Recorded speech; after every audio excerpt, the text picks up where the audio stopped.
perkenalkan, nama saya Siprianus Hendrawan Jeki. Di sini saya akan menjelaskan tentang sakramen.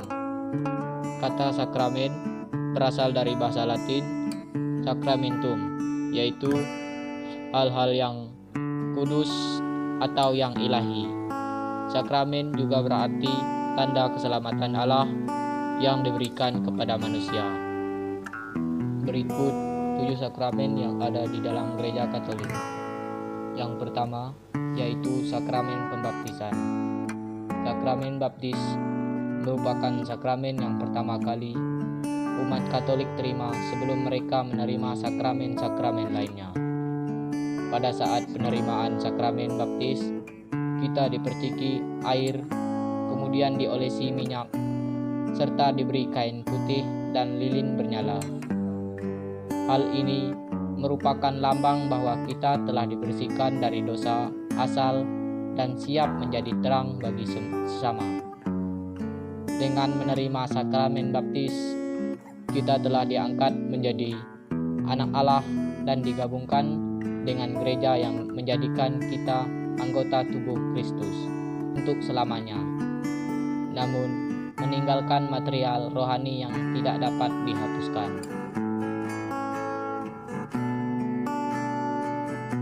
Kemudian, sakramen yang kedua yaitu sakramen Ekaristi. Kristus mengasihi gerejanya tanpa batas dengan memberikan tubuh dan darahnya sendiri kepada setiap anggota keluarganya di dalam perjamuan Ekaristi. Ekaristi merupakan penyempurnaan dari perjamuan Paskah Perjanjian Lama yang ditandai dengan kurban anak domba yang membebaskan orang-orang Israel dari maut.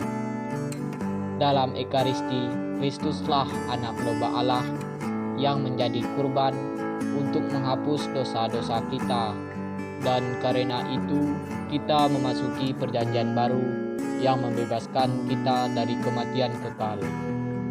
Perayaan syukur atas kasih Allah Bapa lewat pengorbanan Tuhan Yesus Kristus dirayakan setiap kali kita mengikuti misa atau sakramen Ekaristi.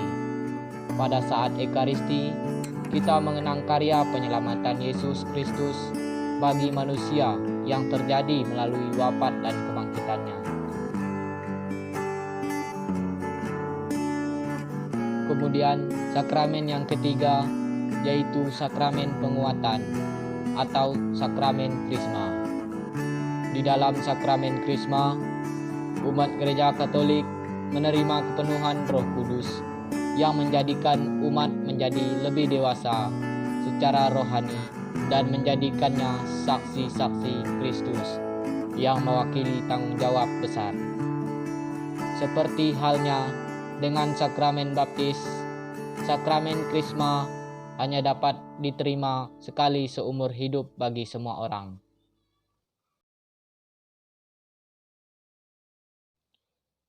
Kemudian sakramen yang keempat yaitu sakramen pengakuan dosa atau tobat.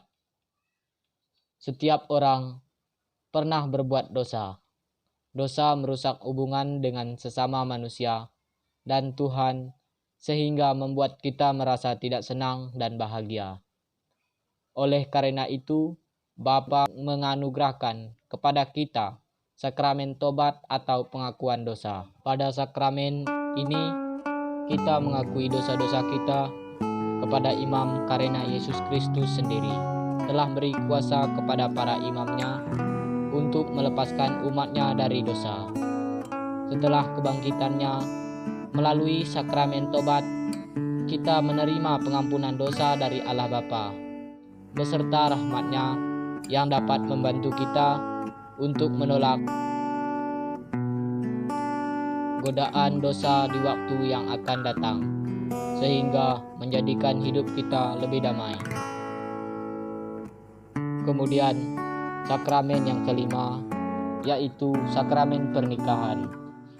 Sebagian besar orang dipanggil untuk kehidupan berumah tangga.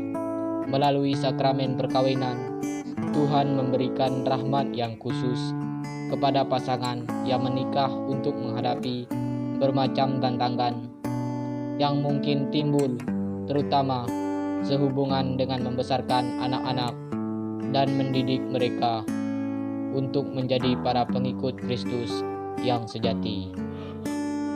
Dalam sakramen perkawinan, terdapat 3 pihak yang dilibatkan, yaitu mempelai pria, mempelai wanita, dan Allah sendiri.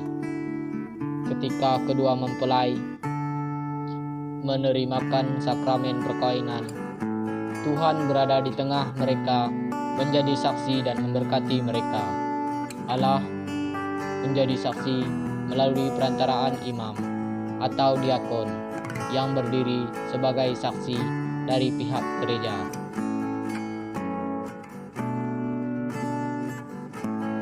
Kemudian yang keenam, yaitu sakramen tabdisan atau imaman. Para imam merupakan orang yang dipanggil secara khusus oleh Tuhan Yesus untuk menjawab panggilan Tuhan tersebut. Maka mereka harus mengikuti pendidikan di sekolah seminari menengah tinggi serta menjalani masa orientasi di pastoral di tengah umat. Setelah menyelesaikan tahapan pendidikan tersebut, maka mereka ditahbiskan oleh uskup untuk menjadi seorang imam. Pada saat ditahbiskan itulah mereka menerima sakramen imamat dengan mengucapkan janji untuk taat kepada pemimpin gereja Katolik, untuk hidup miskin dan terlibat, yaitu tidak menikah. Kemudian sakramen yang ketujuh, yaitu sakramen urapan orang sakit. Alkitab mengatakan agar jika kita sakit, maka baiklah kita memanggil penatua gereja untuk mendoakan dan mengurapi kita dengan minyak dalam nama Tuhan. Dan doa yang didoakan dengan iman ini akan menyelamatkan kita yang sakit dan mengampuni dosa kita. Oleh karena itu, sakramen urapan orang sakit ini tidak hanya dimaksudkan untuk menguatkan kita di waktu sakit, tetapi juga untuk memberikan atau membersihkan jiwa kita dari dosa dan mempersiapkan kita untuk bertemu dengan Tuhan. Baiklah, demikian penjelasan dari saya. Jika ada kekurangan, saya mohon maaf. Terima kasih.